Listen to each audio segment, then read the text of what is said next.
Hello my dear friends, कैसे हैं आप सब। I hope you will fit and fine. तो हमने चैप्टर नंबर 6 कंप्लीट कर लिया, human resources. Today we will discuss about इस exercise question answer. Okay, so let's start now. First one is answer the following questions. First question is why are people considered a resource. जो people होते हैं उनको resource क्यों माना जाता है, क्यों कहा जाता है, क्यों कहा जाता है। People are considered a resource because with their demands and capabilities they can create new resources। उनको इसलिए रिसोर्स कहा जाता है कि अपनी मांग के आधार पे, अपनी क्षमताओं योग्यताओं के आधार पे वो नए नए रिसोर्सेज क्रिएट कर सकते हैं। Nature's boundary become important only when people find it make it useful for them. जो प्रकृति है वो हमें और अधिक सुविधाएं देती है, हमारे लिए और अधिक महत्वपूर्ण हो जाती है। कब? जब हम उसका और बेटर यूज जान पाते हैं। Hence human resource is also considered an important and potential resource for the society. इसीलिए ह्यूमन रिसोर्स को भी एक महत्वपूर्ण और उपयोगी रिसोर्स माना गया है सोसाइटी, समाज के लिए। नेक्स्ट है what are the causes for the uneven distribution of population in the world. संसार में जो आबादी है वो अनइवन बसी हुई है, इसका क्या कारण है। बहुत सारे रीजन हैं।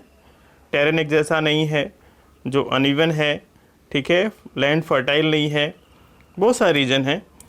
The distribution of population in the world uneven, some areas are very crowded while some are sparsely populated.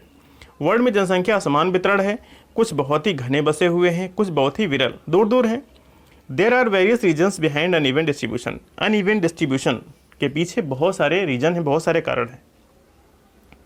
Geographical factor, favorable topography, availability of mineral and fresh water, resources, favorable climate and soil fertility are some other reason affecting population distribution। ठीक है, वहाँ की ज़मीन कैसी है, उर्वरा शक्ति कैसी हो ज़मीन की है, पानी पीने का उपलब्ध है कि नहीं है, ठीक है।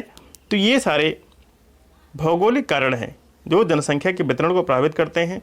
उदाहरण के तौर पे Indo Gangetic plains, diamond mines of South Africa it are densely populated. जो डायमंड माइंस हैं साउथ अफ्रीका की और भारत के इंडो गैंगटिक प्लेन्स हैं, ये बहुत ही घने बसे हुए हैं, बहुत ही अधिक आबादियाँ रहती है। सोशल कल्चरल फैक्टर क्या होते हैं। Area of better housing, education and health facilities. ऐसा क्षेत्र जहाँ स्वास्थ्य शिक्षा की सुविधाएँ अच्छी हैं, बेटर हाउसिंग है, तो ये मोर पॉपुलेटेड है। Places of religious and culture significant also attract people. जो संस्कृति या धर्म का केंद्र है, ये प्लेस भी लोगों को आकर्षित करते हैं, जैसे Varanasi and Jerusalem. Economy factor, places having more industries, transportation and communication facilities. ऐसे क्षेत्र जहां अधिक से अधिक उद्योग धंधे हैं, यातायात की सुविधा है, कम्युनिकेशन की फैसिलिटीज़ हैं, प्रोवाइडेड बेटर एम्प्लॉयमेंट अपॉर्चुनिटीज़, और लोगों को रोजगार के अवसर अधिक ज़्यादा उपलब्ध हो पाते हैं। People are attracted to these places because of the above reasons, for example Mumbai and Osaka. इन कारणों के प्रति अधिक लोग वहाँ आकर्षित होते हैं, जैसे मुंबई और Osaka. Next, the world population has growth very rapidly. World की जो आबादी है बहुत तीव्र गति से बढ़ रही है। क्यों? The world population has growth very rapidly because the death rate has gone down as a result of the growth of food supplies and the improvement of medical facilities।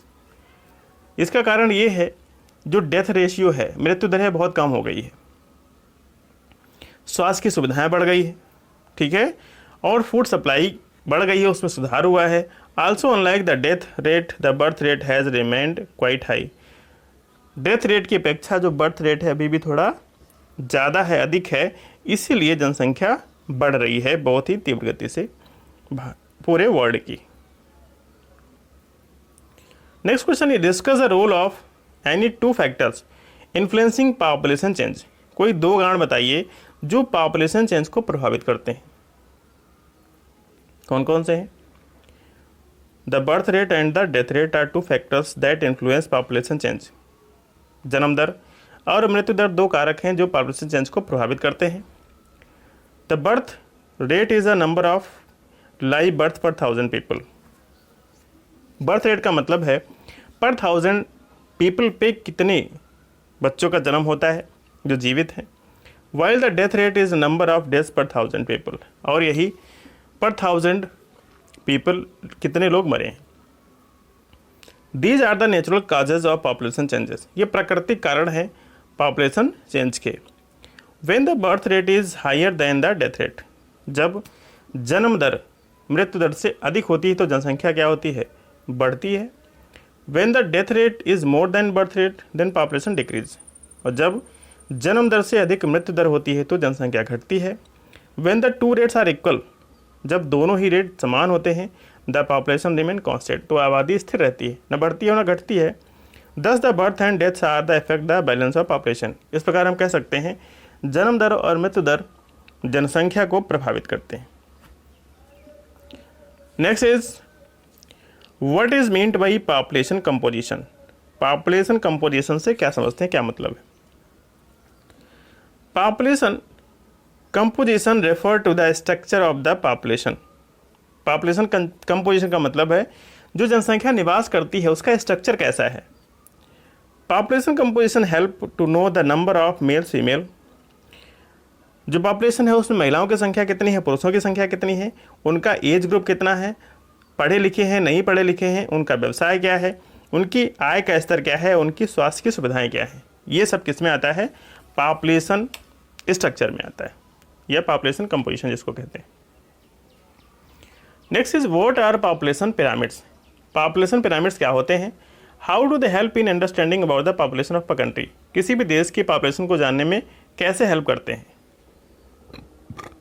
हमने आपको पहले ही बताया था जिस देश में जन्म दर अधिक होती है उस देश की पॉपुलेशन का जो पिरामिड बनता है उसका बेस बहुत चौड़ा होता है, ठीक है, और मृत्यु दर उसी हिसाब से अधिक होती है तो फिर वो ट्रायंगुलर शेप में चला जाता है। तो आइए देखते हैं the geographical illustration that is use for studying the population composition of a country is called population pyramid. एक भौगोलिक इलस्ट्रेशन किया गया, यूज किया गया है पॉपुलेशन को अध्ययन करने के लिए किसी भी देश की, इसको हम पॉपुलेशन पिरामिड कहते हैं। It shows the present number of male and female in a country. ये क्या क्या दर्शाता है, उस देश में महिलाओं की संख्या कितनी है और पुरुषों की संख्या कितनी है।